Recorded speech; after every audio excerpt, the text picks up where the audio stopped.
आदाब, मेरा नाम डॉक्टर सुवर्चला है। मैं जीवा फर्टिलिटी सेंटर्स में साइंटिफिक डायरेक्टर हूँ। एंडोमेट्रियोसिस की वजह से क्या इनफर्टिलिटी यानी बच्चे नहीं होने का प्रॉब्लम भी हो सकता है? आइए आज समझने की कोशिश करते हैं। एंडोमेट्रियोसिस एक मेडिकल कंडीशन है जहाँ पे जो टिश्यू गर्भ के अंदर बढ़ना चाहिए, जिसे एंडोमेट्रियम कहते हैं, वो गर्भ के बाहर बढ़ने लगता है। कभी कभी ओवरीज में होता है, कभी कभी ट्यूब में होता है, अंदर हो सकता है, बाहर हो सकता है, कभी कभी पेल्विस एरिया में यानी कि जहाँ आपका गर्भ है उस एरिया में हो सकता है। और ये प्रॉब्लम जो है तकरीबन 10% महिलाएं जो रिप्रोडक्टिव एज में होती है, यानी जिनके बच्चे पैदा करने के साल होते हैं, उनमें से 10% महिला में हो सकते हैं। और ये बहुत कॉमन है इनफर्टिलिटी से रिलेटेड। इसका कनेक्शन क्या है देखते हैं। एंडोमेट्रियोसिस होने से जो गर्भ का वातावरण है वो डिस्टॉर्ट हो सकते हैं, जो शेप होना चाहिए वो नहीं होता है। इस ग्रोथ की वजह से अगर ये बाहर होता है, इसकी वजह से एडिशंस यानी कि जो भाग है वो एक दूसरे से चिपकने लगना, जहाँ जिस भाग को रहना चाहिए वो नहीं होना, स्कार टिश्यू होना, ओवेरियन सिस्ट होना, ये सब बहुत कॉमन है। और ये अबनॉर्मलिटीज जो है ये फॉलोपियन ट्यूब्स को ब्लॉक कर सकते हैं, उसे शेप में आउट कर सकते हैं, जिसकी वजह से स्पर्म अंडे तक पहुंच नहीं पाता, और पहुंच नहीं पाता तो उसे फर्टिलाइज नहीं कर पाता।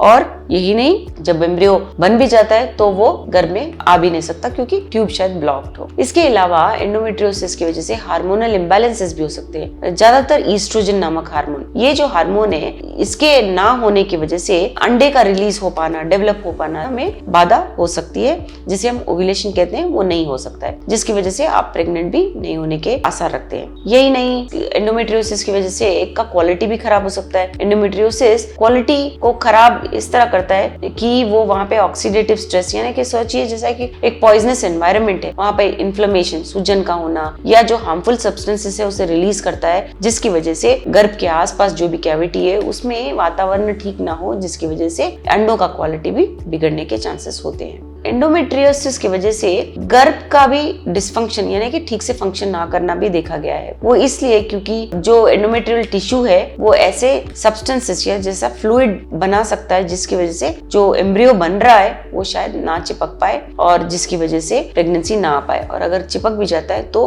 अर्ली प्रेगनेंसी लॉस भी हो सकता है इस कारण। एंडोमेट्रियोसिस की वजह से इम्यून रिस्पॉन्स भी खराब हो सकता है। क्रॉनिक पेल्विक इन्फ्लेमेशन रहा या इम्यून रिस्पॉन्स अच्छा नहीं रहा तो भी बहुत खराब वातावरण तैयार होने की वजह से वहाँ पे गर्भ में प्रेगनेंसी ना होने के चांसेस होते हैं। और जब स्पर्म्स वहाँ पे पहुँचते हैं तो भी उनके लिए अच्छा नहीं होता है, वो अंडे तक पहुँच नहीं पाते और अंडे से फर्टिलाइजेशन नहीं कर पाते, जिसकी वजह से एम्ब्रियो भी या नहीं बन पाता, या बन भी गया तो क्वालिटी अच्छा नहीं हो पाता। इस पर भी असर होता है एंडोमेट्रियोसिस का। एंडोमेट्रियोसिस हर महिला को इफेक्ट नहीं दिखाता है, लेकिन अगर माइल्ड रहा, प्रेग्नेंट हो सकते हैं, आपको पता भी नहीं चलेगा कि माइल्ड एंडोमेट्रियोसिस है। लेकिन अगर सीरियस एंडोमेट्रियोसिस रहा, बहुत सीवियर है, बहुत मॉडरेट है, मॉडरेट टू सीवियर है, और इसकी वजह से आपको सिम्टम्स भी हो रहे हैं, पेन होना, सेक्सुअली एक्टिव नहीं रह पाना, ये सब प्रॉब्लम्स, इनफर्टिलिटी होना अगर हो रहा है तो प्रेगनेंसी में प्रॉब्लम हो सकती है। इसके बारे में और जानकारी के लिए अवश्य जीवा फर्टिलिटी सेंटर से। धन्यवाद। हमने इस वीडियो बनाने के लिए बहुत मुशक्कत की है, मेहरबानी करके हमें लाइक और सब्सक्राइब जरूर कीजिएगा।